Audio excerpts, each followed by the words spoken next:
অনুসূচিত জাতি যুৱস্থাপন অসমৰ তৰফৰ পৰা আপোনালোকক আন্তৰিক ধন্যবাদ কৃতজ্ঞতা জ্ঞাপন কৰি আজিৰ সংবাদমেলৰ মূল বিষয়টো অৱগত কৰিব বিচাৰিছোঁ।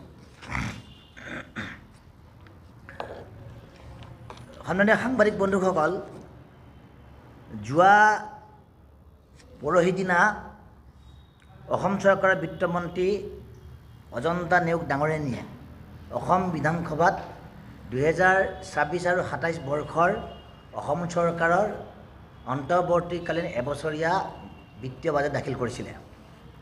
এই বিত্তীয় বাজেট আছিলে ৬২,294.78 কোটি টকা, অৰ্থাৎ প্ৰায় ৬২,300 কোটি টকাৰ যি ইণ্টাৰিম বাজেট বা অন্তৰ্বৰ্তীকালীন বিত্তীয় বাজেট দাখিল কৰিছিলে।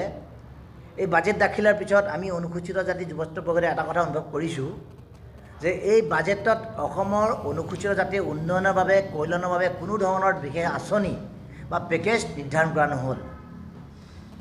অৰ্থাৎ ডক্টৰ হিমন্ত বিশ্ব শৰ্মা চৰকাৰৰ দিনত অসমৰ অনুসূচিত জাতিৰ ৰাইজৰ উন্নয়ন আৰু কল্যাণৰ বাবে কোনো আঁচনি আদি গ্ৰহণ কৰা নাই। আমি সেইকাৰণে এনেকৈ ক'ব বিচাৰিছোঁ যে বিগত যেতিয়া 2025-26 বিত্তীয় বৰ্ষৰ বাজেট দাখিল কৰিছিলে 11 মাৰ্চ তাৰিখ 2025 চন তাৰিখে, তেতিয়াও আমি লক্ষ্য কৰিছিলোঁ যে অসমৰ অনুসূচিত জাতিৰ উন্নয়নৰ বাবে চৰকাৰে বিশেষ কোনো আঁচনি গ্ৰহণ নকৰিলে। আঁচনিটো গ্ৰহণ নকৰিলে, বৰঞ্চ যোৱা বিত্তীয় বৰ্ষতে বা যোৱা 2025 চনতেই অসমৰ অনুসূচিত জাতিৰ উপ পৰিকল্পনা আঁচনিখন বিলুপ্ত কৰা হৈছিলে। সাংবাদিক মহলে জানে ভালদৰে, যাৰ কাৰণে আমি অনুসূচিত জাতি যুৱস্থাপন অসমে ধাৰাবাহিকভাৱে আমি আন্দোলন কৰিছিলোঁ আৰু আন্দোলনৰ পিছত চৰকাৰৰ প্ৰতিশ্ৰুতি মৰ্মে আমি চৰকাৰৰ লগত আলোচনা বিলোচনা কৰিছিলোঁ, কিন্তু ফল নধৰিলে। যোৱা বছৰৰ 5 ফেব্ৰুৱাৰী তাৰিখৰ দিনা জনতা ভৱনৰ জেপ ব্লকত অসম চৰকাৰৰ মুখ্যমন্ত্ৰী ডক্টৰ হিমন্ত বিশ্ব শৰ্মা ডাঙৰীয়াক অনুসূচিত জাতি যুৱস্থাপন পৰিষদৰ কেন্দ্ৰীয় প্ৰতিনিধি দলে যেতিয়া সাক্ষাৎ কৰিছিলোঁ, তেওঁ যিমানবিলাক প্ৰতিশ্ৰুতি দিছিলে, অসমৰ অনুসূচিত জাতিৰ উন্নয়নৰ বাবে যি পেকেজ ঘোষণা কৰিম বুলি কৈছিলে, অসমৰ অনুসূচিত জাতিৰ যিবোৰ সমস্যা সমাধান কৰিম বুলি কৈছিলে, যোৱা এটা বছৰত নকৰিলে।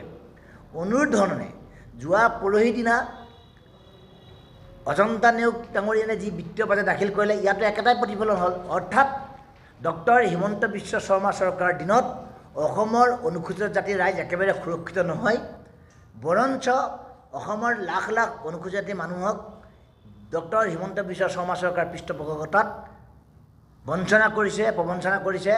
আৰু এই সকলোবোৰ দেখি শুনি নীৰৱে থকা অনুসূচিত জাতি উন্নয়ন মন্ত্ৰী পীযুষ হাজৰিকাই নিজৰ জাতিটোক চৰম বিশ্বাসঘাতক কৰিছে। আজি আমি দিছপুৰ প্ৰেছ ক্লাবত আজি অসম চৰকাৰৰ এই বিত্তীয় বৰ্ষৰ এই বাজেট অধিৱেশনৰ শেষৰ দিনা, অৰ্থাৎ এইখন চৰকাৰৰ কাৰ্যকালৰ শেষৰ বাজেটৰ শেষৰ দিনা বা চৰকাৰখনৰ কাৰ্যকালৰ শেষত আমি অনুসূচিত জাতি যুৱস্থাপন পৰিষদে আমাৰ জনগোষ্ঠীটোৰ বাবে, আমাৰ জনগোষ্ঠীৰ উন্নয়ন আৰু কল্যাণৰ বাবে এইখন চৰকাৰে যে একোৱে নকৰিলে, বৰঞ্চ আমাক প্ৰতাৰণা কৰিলে, প্ৰবঞ্চনা কৰিলে আৰু মন্ত্ৰী পীযুষ হাজৰিকাই বিশ্বাসঘাতকতা কৰিলে, এই কথাটো ক'বৰ বাবে আচলতে আজি আমি দিছপুৰ প্ৰেছ ক্লাবত সংবাদমেল কৰিবলগীয়া হ'ল। কিমান দুৰ্ভাগ্যজনক বিষয়। এইখন চৰকাৰে আমাৰ SC/ST অৰ্থাৎ চিডিউল কাষ্ট চাব প্লেন কাটি দিলে। 2 বছৰ হৈ গ'ল। মুখ্যমন্ত্ৰীয়ে যোৱা 5 ফেব্ৰুৱাৰীত আমাৰ লগত আলোচনা কৰিলে, একো ফল নধৰিলে। মিছন ভূমিপুত্ৰৰ দৰে এখন অদৰকাৰী বিসংগতিপূৰ্ণ এখন আঁচনি গ্ৰহণ কৰি অসমৰ অনুসূচিত জাতি মৃত্যুৰ যোগ্যলৈ ৰূপান্তৰিত কৰিলে। একে ৰাতিতে লাখ লাখ ভুৱা অনুসূচিত জাতিৰ চাৰ্টিফিকেটক লিগেলাইজ কৰা হ'ল, মান্যতা প্ৰদান কৰিলে। এই সকলোবোৰ বিষয়ৰ সন্দৰ্ভত অনুসূচিত জাতি যুৱস্থাপন অসমে দীৰ্ঘদিন আন্দোলন কৰি আহিছোঁ। আৰু আন্দোলন কৰি অহাৰ পিছত মই কৈছোঁৱেই যে যোৱা 5 ফেব্ৰুৱাৰী তাৰিখে আমি আলোচনা কৰিছিলোঁ, ফল নধৰিলে। মুখ্যমন্ত্ৰী দিয়া এটা প্ৰতিশ্ৰুতি পালন নকৰিলে। আৰু আহি শেষত যোৱা 5টা বছৰ অনুসূচিত জাতিৰ উন্নয়নৰ দায়িত্বত থকা জাগিৰোড অনুসূচিত জাতি সংৰক্ষিত সমষ্টিৰ বিধায়ক তথা অনুসূচিত জাতি উন্নয়ন মন্ত্ৰী পীযুষ হাজৰিকাই আমাক চৰম প্ৰতাৰণা বিশ্বাসঘাতকতা কৰিলে। চৰকাৰৰ যোৱা হিমন্ত বিশ্ব শৰ্মা চৰকাৰৰ 5 বছৰ আমি আন্দোলন কৰিছোঁ, সংবাদ মাধ্যমে দেখি আছে। দিল্লী, দিছপুৰত আমি সমানে আন্দোলন কৰিছোঁ। মুখ্যমন্ত্ৰীক স্মাৰকপত্ৰ দিছোঁ, মন্ত্ৰীক স্মাৰকপত্ৰ দিছোঁ, আলোচনাও কৰিছোঁ মুখ্যমন্ত্ৰীৰ লগত, কোনো ফল ধৰা নাছিলে। আৰু আমি আন্দোলন কৰি থকাৰ কাৰণে তেতিয়া চৰকাৰ সলতেঘাত পোৱা নাছিলে নেকি? আৰু যিসকলে এই কথাটো অভিযোগটো কৈছে তেওঁলোকে চৰকাৰৰ লগত মিতিয়ালি কৰি চৰকাৰৰ পৰা ধন টকা পইচা লৈ যোৱা 5টা বছৰ অনুসূচিত জাতিৰ ৰাইজৰ বিপথে পৰিচালনা কৰিছে। আৰু যিসকলে নাৰী কেলেংকাৰী আৰু টকা আত্মহৎকাৰী অনুসূচিত জাতি যুৱস্থাপন পৰা বহিষ্কাৰ হৈছে তেনেকুৱা কোনো 2 নম্বৰী ব্যক্তিৰ কথা উত্তৰ দিব লাগে বুলি অনুসূচিত যুৱস্থাপন নাভাবে। আমি দিনৰ পোহৰ আন্দোলন কৰিছোঁ, মন্ত্ৰী পীযুষ হাজৰিকাৰ সমালোচনা কৰিছোঁ, প্ৰেছ মিটত সমালোচনা কৰিছোঁ। কোনো মন্ত্ৰীৰ তল্যমুদ্ৰণ কৰি অনুসূচিত যুৱস্থাপন জীয়াই থকা নাই। কোনো মন্ত্ৰীয়ে দিয়া টকা পকেটত ভৰাই লৈ প্ৰেছ মিট পতাৰ নজিৰ আমাৰ অনুসূচিত যুৱস্থাপন নাই।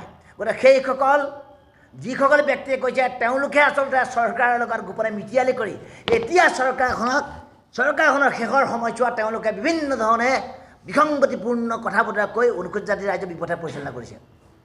5 বছৰ শুই খাই খটালে এইখন চৰকাৰে। কেতিয়াবা অনুসূচিত জাতিৰ ৰাইজক ডেভেলপমেণ্ট কাউন্সিল এখন দিব লাগে বুলি তেওঁলোকে চিন্তা কৰিছিল নেকি? আৰু এতিয়া চৰকাৰখন শেষ হ'ল, একে ৰাতিতে ডেভেলপমেণ্ট কাউন্সিল দিব পৰা হৈ গ'ল। প্ৰয়াত মুখ্যমন্ত্ৰী তৰুণ গগৈ ডাঙৰীয়াই 2015 চনত চিডিউল কাষ্ট ডেভেলপমেণ্ট কাউন্সিল গঠন কৰিছিলে। কিন্তু বিজেপি চৰকাৰ 10টা বছৰত এই ডেভেলপমেণ্ট কাউন্সিলখনে এটা ফুটা কৰিও আবণ্টন দিয়া নহ'ল। আবণ্টনটো নিদিলে, বৰঞ্চ কোনো ধৰণৰ এই ডেভেলপমেণ্ট কাউন্সিল গঠন কৰিবলৈ ব্যৱস্থা গ্ৰহণ কৰা নহ'ল। আৰু এতিয়া 26 চনৰ নিৰ্বাচনলৈ আৰু 10 দিন থাকোঁতে, 15 দিন থাকোঁতে বা এটা পক্ষে থাকোঁতে এতিয়া তেওঁলোকে ঘৰিয়ালৰ চকু পানী ওলাই পেলাই চৰকাৰ ৰক্ষাৰ কামত লাগিছে।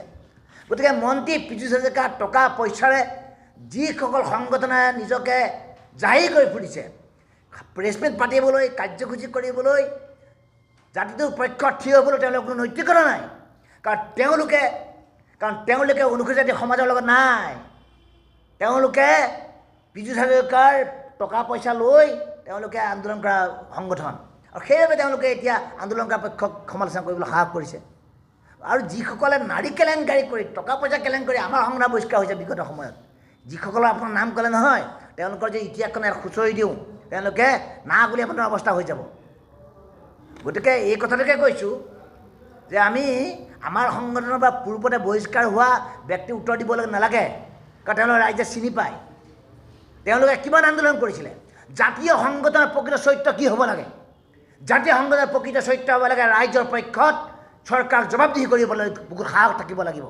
কিন্তু যিসকলে এই কথাটো কৈছে বিৰোধী পক্ষৰ পৰা পইচা পাতিলৈ আন্দোলন কৰা বুলি, তেওঁলোকে চৰকাৰৰ মন্ত্ৰী বিধায়কৰ লগত মিলি মন্ত্ৰীৰ ভৰি চেলেকি, মন্ত্ৰীৰ চোৱা চেলেকি তেওঁলোকে নিজকে জাহিৰ কৰি ফুৰিছে।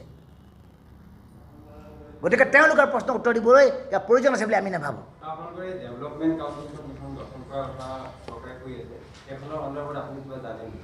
তাকেইতো কৈছোঁ যে প্ৰয়াত মুখ্যমন্ত্ৰী তৰুণ গগৈ ডাঙৰীয়াই 2015 চনৰ 6 ডিচেম্বৰ তাৰিখে এই ডেভেলপমেণ্ট কাউন্সিল গঠন কৰিছিলে। পৰৱৰ্তী সময়ত কোভিডকালীন সময়ত এই ডেভেলপমেণ্ট কাউন্সিলৰ চেয়াৰমেন প্ৰয়াত নিত্যানন্দ দাস ডাঙৰীয়াৰ ইহলীলা সম্পন্ন কৰাৰ পিছত যোৱা 6টা বছৰ বিজেপি চৰকাৰে এই ডেভেলপমেণ্ট কাউন্সিলখন গঠনটো নকৰিলে এটা নয়া পইচাও এই ডেভেলপমেণ্ট কাউন্সিলৰ চিডিউল কাষ্ট ডেভেলপমেণ্ট কাউন্সিলক অনুমোদন নজনালে। আৰু এতিয়া নিৰ্বাচনলৈ কেইটামান দিন থাকোঁতে দলবিলাকে টিকেট ঘোষণা কৰিব। নিৰ্বাচন আয়োগে যোৱাকালি এক সংবাদমেল পাতিছে, নতুন ভোটাৰ লিষ্ট ওলাইছে। আৰু এনেকুৱা এটা সময়ত মন্ত্ৰী পীযুষ হাজৰিকাৰ লগত বন্ধ কোঠালিত বহি লৈ মন্ত্ৰী পীযুষ হাজৰিকাৰ জাতিপ্ৰেমী সজোৱা যিসকল নেতাই কৈছে যে বিজেপি চৰকাৰ ডেভেলপমেণ্ট কাউন্সিল দিব, আমি চেলেঞ্জ কৰি কৈছোঁ, বুকুত যদি দম আছে মন্ত্ৰী পীযুষ হাজৰিকাই 10 দিনৰ ভিতৰত ডেভেলপমেণ্ট কাউন্সিল গঠন কৰি দেখুৱাওক। 10 দিনৰ ভিতৰত কোটি কোটি টকা অনুসূচিত জাতি উন্নয়নৰ বাবে খৰচ কৰি দেখুৱাওক। তেতিয়াহে বুজিম মন্ত্ৰী পীযুষ হাজৰিকাৰ প্ৰকৃত পিতৃপুত্ৰ। নহ'লেতো এই কথা স্পষ্ট যে কেইটামান তথাকথিত সংগঠনক নিজৰ নিৰ্বাচনী বতৰণি পাৰ কৰিবৰ বাবে এতিয়া শেষৰ সময়ত জাতিপ্ৰেম কৰি দেখুৱাইছে। বন্ধ কোঠালিত হোৱা কোনো সিদ্ধান্তৰ প্ৰতি অনুসূচিত জাতি যুৱস্থাপনৰ বিশ্বাস নাই। কেইমাহমানৰ আগতে কেওট জনগোষ্ঠীয়ে জনজাতিকৰণ বিচাৰোঁতে কিছুমান সংগঠনে অসম বন্ধ ঘোষণা কৰিছিলে। অসম বন্ধ ঘোষণা কৰাৰ পিছত এই মন্ত্ৰী পীযুষ হাজৰিকাৰ লগত বন্ধ কোঠালিত বহি লৈ আলোচনা কৰি অসম বন্ধ প্ৰত্যাহাৰ কৰিছিলে। কেওটক জনজাতিকৰণ দিয়া নহ'ব বুলি, অনুসূচীভুক্তকৰণ নহ'ব বুলি চৰকাৰে কৈছিলে নেকি? চৰকাৰে কোৱা নাছিলে। চৰকাৰে আজিলৈকে নক'লে। তেতিয়া কিহৰ ভিত্তিত তেতিয়া অসম বন্ধ উঠাই লৈছিলে? কিহৰ ভিত্তিত মন্ত্ৰী পীযুষ হাজৰিকাৰ লগত বন্ধ কথালৈ তেওঁলোকে দৰদাম কৰিছে একাংশৰ নাম আমি আপোনালোকৰ উল্লেখ কৰি দিছোঁ মই পাঠ কৰি দিব বিচৰা নাই আপোনালোকে প্ৰেছ বিজ্ঞপ্তি নিশ্চয় পাব এইসকলৰ বিৰুদ্ধে CID ৰিপৰ্ট দিয়া আজি এটা বছৰকৈ বেছি দিন পাৰ হৈ গ'ল CID কি বুলি ৰিপৰ্ট কৰিলে আমি উল্লেখ কৰা এই আটাইসকল অনুসূচিত জাতিৰ ব্যক্তি নহয় আৰু এইসকলে ভুৱা অনুসূচিত প্ৰমাণপত্ৰ চাকৰি কৰি আছে বুলি CID প্ৰতিবেদন দি এটা বছৰ পাৰ হৈ গ'ল কিন্তু অসম চৰকাৰৰ মন্ত্ৰী পীযুষ হাজৰিকাই কোনো ব্যৱস্থা গ্ৰহণ নকৰিলে তাৰ মানে নিজৰ জাতিটোক কোটি কোটি খাই শেষ কৰি দিয়া এই মন্ত্ৰী পীযুষ হাজৰিকাই অসমৰ অনুসূচিত জাতিৰ আজিৰ এই দুৰৱস্থাৰ বাবে সম্পূৰ্ণ জগৰীয়া আৰু সেইবাবে অনুসূচিত জাতি উন্নয়নৰ নামত চৰকাৰৰ শেষৰ দিনটো চৰকাৰৰ শেষৰ সময়ত এইখন চৰকাৰে একো নকৰিলে একো কৰিব নোৱাৰে আৰু এতিয়া অনুসূচিত জাতি উন্নয়ন কৰিম বুলি অনুসূচিত জাতিৰ নামত কিবা কিবি কৰিম বুলি ঘৰিয়ালৰ চকুৰ পানী নুটুকিবলৈ পীযুষ হাজৰিকাক আমি তীব্ৰভাৱে ইয়াৰ পৰা সকীয়াই দিছোঁ নিৰ্বাচনৰ সময়ত ডক্টৰ হিমন্ত বিশ্ব শৰ্মা আৰু পীযুষ হাজৰিকাৰ বিৰুদ্ধে নিশ্চিতভাৱে অসমৰ অনুসূচিত জাতিৰ ৰাইজে নিশ্চয় অনুসূচিত জাতি সমাজখনে অৱস্থান গ্ৰহণ কৰিব কাৰণ ইমান চূড়ান্ত প্ৰতাৰণা আৰু বিশ্বাসঘাতকতা গ্ৰহণ কৰা নহ'ব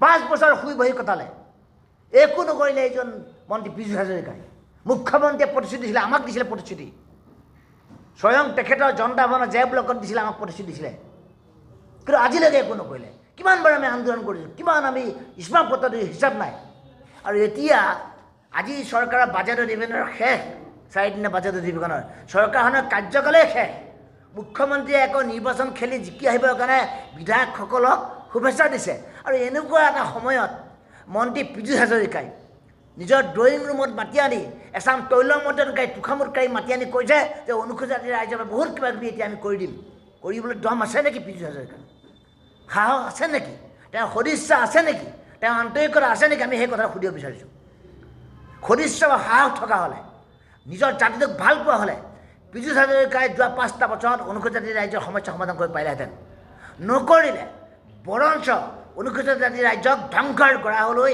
ঠেলি দিয়া মূল মানুহজনে হৈছে মন্ত্ৰী পীযুষ হাজৰিকা ডাঙৰীয়া গতিকে আজি সংবাদমেলৰ জৰিয়তে আমি এই কথা প্ৰকাশ কৰিছোঁ আজি সংবাদমেল ভুৱা অনুসূচিত জাতি প্ৰমাণপত্ৰ গ্ৰহণ কৰা বিষয়া কৰ্মচাৰীৰ বিৰুদ্ধে CIDয়ে প্ৰতিবেদন দিছে প্ৰতিবেদন দাখিল কৰিছে আমি অনুসূচিত জাতি যুৱত্ব পৰিষদেও এনেকুৱা যিবোৰ ভুৱা অনুসূচিত জাতি বিষয়া কৰ্মচাৰী আছে তেওঁলোকৰ বিৰুদ্ধে দিয়া অভিযোগৰ ভিত্তিত CIDয়ে প্ৰতিবেদন দাখিল কৰিছে এই প্ৰতিবেদনবিলাক পোৱাৰ পিছতো আজিলৈকে এইখন চৰকাৰৰ কাৰ্যকালৰ শেষৰ দিনটোলৈকে এজনো ভুৱা অনুসূচিত জাতিৰ বিষয়া কৰ্মচাৰীৰ বিৰুদ্ধে কিয় ব্যৱস্থা গ্ৰহণ কৰা নহ'ল মন্ত্ৰী পীযুষ হাজৰিকা ইমানে অকমান্য অদক্ষ আৰু বিশ্বাসঘাতক প্ৰতাৰক মন্ত্ৰী যে তেওঁৰ বিভাগটোত কি চলি আছে তেওঁ খবৰ নাই আমি দেখিছোঁ যোৱা 5টা বছৰ মন্ত্ৰী পীযুষ হাজৰিকাই হামিয়াই হিকটীয়া শুই বহি দিন কটালে কেৱল এটা কামেই কৰিলে অনুসূচিত জাতিৰ ৰাইজৰ উন্নয়নৰ নামত কোটি কোটি টকাৰ দুৰ্নীতি কেলেংকাৰী এইগৰাকী মন্ত্ৰী পীযুষ হাজৰিকাই সংগঠিত কৰিলে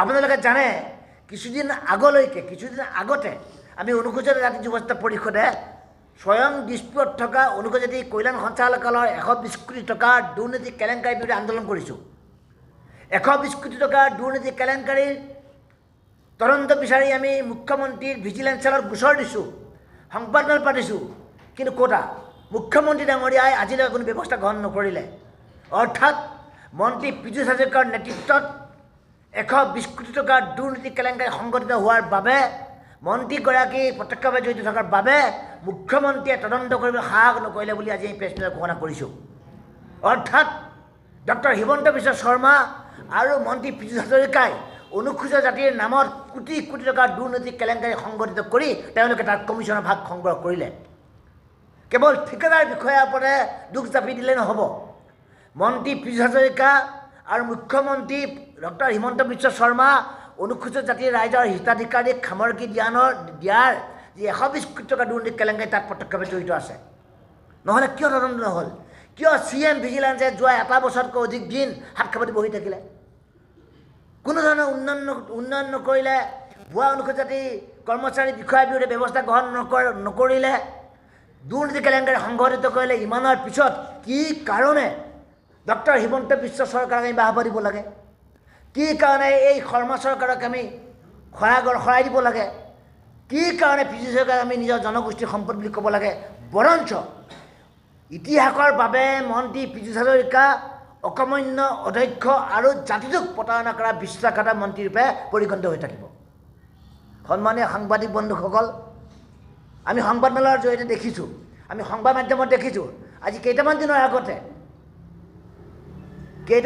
আগতে মন্ত্ৰী পি হাজৰিকাই ল'ৰা ধপৰাকৈ কেইটামান অনুসূচিত সংগঠনৰ তথাকথিত কেইজনমান নেতাক মাতি নি পেলাই এখন আলোচনা নাটক কৰিছে আৰু এই আলোচনা নাটকখন কৰি পেলাই নিজৰ ভোট বেংকটো নিজৰ জনগোষ্ঠীৰ প্ৰেমী হ'বলৈ দেখুৱাইছে অৰ্থাৎ 5টা বছৰ হামিয়াই হিকটিয়াই শুই বৈ দিন কটোৱা এই মন্ত্ৰী পি হাজৰিকাই চৰকাৰৰ শেষৰ দিনত কিছুমান সংগঠন মাতি নি নিজকে অনুসূচিত জাতিৰ প্ৰেমী বুলি প্ৰমাণ কৰিব বিচাৰিছে এইটো গৰিহণাৰ যোগ্য এই কথা কেতিয়াও গ্ৰহণযোগ্য হ'ব নোৱাৰে মন্ত্ৰী পি হাজৰিকা যদি আন্তৰিকতা থাকিলেহেঁতেন ডক্টৰ হিমন্ত বিশ্বৰ যদি অনুসূচিত জাতিৰ প্ৰতি প্ৰেম থাকিলেহেঁতেন তেতিয়াহ'লে যোৱা 5টা বছৰে অনুসূচিত জাতিৰ সমস্যাবোৰ সমাধান কৰিলেহেঁতেন আৰু অনুসূচিত জাতিৰ বাবে নতুন ধৰণৰ আঁচনি গ্ৰহণ কৰিলেহেঁতেন বাজেটত ধন কৰ্তন কৰিলে অনুসূচিত জাতিৰ উপ পৰিকল্পনা আঁচনি অৰ্থাৎ চিডিউল কাষ্ট চাব প্লেন কৰ্তন কৰা হ'ল 2025 চনৰ 5 ফেব্ৰুৱাৰীত মুখ্যমন্ত্ৰীৰ আলোচনা কৰিলোঁ তেওঁ দিয়া প্ৰতিশ্ৰুতি এটা বছৰতকৈ বেছি দিন পাৰ হৈ গ'ল কোনো ধৰণৰ ফল নধৰিলে আৰু এতিয়া চৰকাৰৰ শেষৰ দিনটোত বিধানসভালৈ অনুসূচিত জাতিৰ কেইজনমান তথাকথিত ব্যক্তিক মাতি নি অনুসূচিত জাতিৰ মালিক হ'বলৈ ওলাইছে আৰু নিৰ্বাচনত অনুসূচিত জাতিৰ ৰাইজে তেওঁলোকক ভোট দিয়ে সেই কথাটো ক'বলৈ আহিছে অনুসূচিত জাতি যুৱস্ত পৰিষদে এই কাৰ্যক গৰিহণা দিছোঁ আৰু মন্ত্ৰী পি হাজৰিকাক মুখ্যমন্ত্ৰী ডক্টৰ হিমন্ত বিশ্বক কোনো কাৰণতে অনুসূচিত জাতি যুৱস্ত পৰিষদে ক্ষমাৰ চকুৰে নাযায় এই কথা স্পষ্ট কৰি দিবলৈ আহিছোঁ